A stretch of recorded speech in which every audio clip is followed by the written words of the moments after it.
Halo, saya Rini Simamora. Saya akan mempresentasikan mengenai kerjasama ekonomi internasional. Berikutnya adalah pengertian kerjasama ekonomi internasional. Kerjasama ekonomi internasional adalah kerjasama yang dilakukan oleh suatu negara dengan beberapa negara lain sekaligus, di mana dalam setiap kerjasama diharapkan setiap pihak memperoleh keuntungan. Kerjasama internasional mencakup beberapa hal, yaitu perdagangan internasional, barang dan jasa, pertukaran sarana atau faktor-faktor produksi, dan hubungan hutang piutang. Yang berikutnya adalah manfaat kerjasama ekonomi internasional. Yang pertama, kemajuan perekonomian. Hal ini dapat dilihat dari aktivitas ekspor dan impor barang dan jasa. Semakin tinggi nilai ekspornya, maka devisa semakin naik. Yang kedua, kualitas tenaga kerja Indonesia semakin meningkat karena banyaknya barang yang diekspor ke luar negeri. Yang ketiga, tingginya permintaan barang dan jasa untuk dalam dan luar negeri dapat menekan harga-harga pokok per unit produksi. Yang keempat, Indonesia dapat memperoleh kemudahan mendapat bahan baku dan bahan penolong dalam produksi. Yang kelima, membuka lapangan kerja baru. Yang keenam, kegiatan ekonomi di Indonesia dapat berkembang karena masuknya modal asing. Yang ketujuh, Indonesia mempunyai kesempatan untuk menimba ilmu, pengetahuan dan teknologi dari negara maju. Yang kedelapan, negara dapat mengimpor barang-barang tertentu yang akan mahal bila diproduksi di negara sendiri.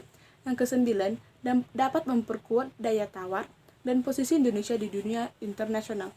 Yang kesepuluh, ketimpangan negara maju dan negara berkembang dapat berkurang. Yang berikutnya adalah bentuk-bentuk kerjasama ekonomi internasional. Yang pertama, kerjasama ekonomi bilateral adalah bentuk kerjasama ekonomi yang terjadi antara dua negara, contoh Indonesia dengan Korea, yaitu Joint Task Force on Economic Cooperation.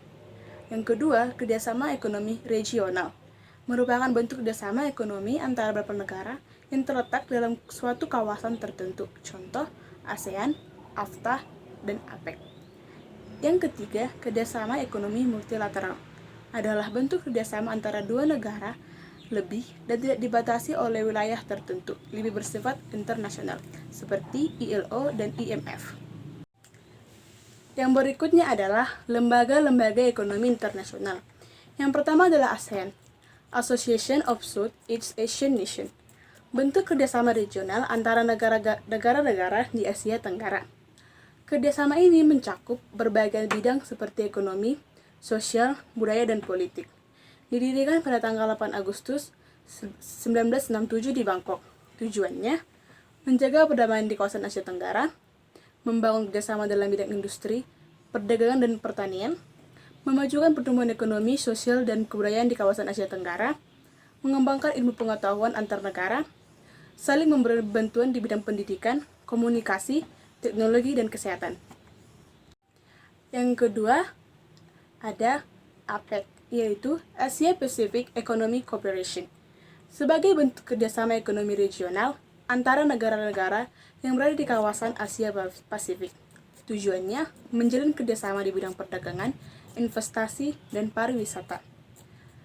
Lalu meningkatkan kualitas sumber daya manusia dan kerjasama yang saling menguntungkan. 3. APO atau Asian Productivity Organization, bentuk kerjasama negara-negara di Asia. Peranan APO ini penting untuk meningkatkan pengolahan kegiatan produksi di Indonesia.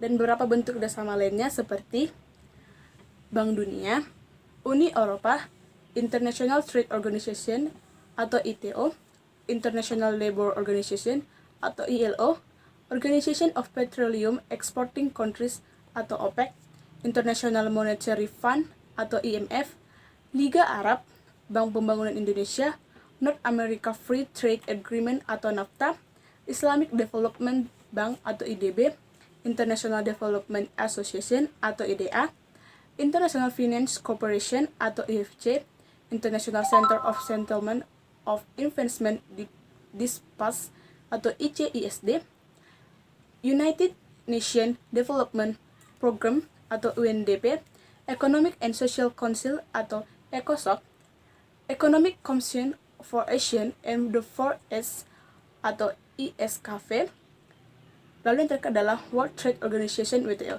dan masih banyak lagi. Sekian presentasi saya, semoga bermanfaat bagi kita semua.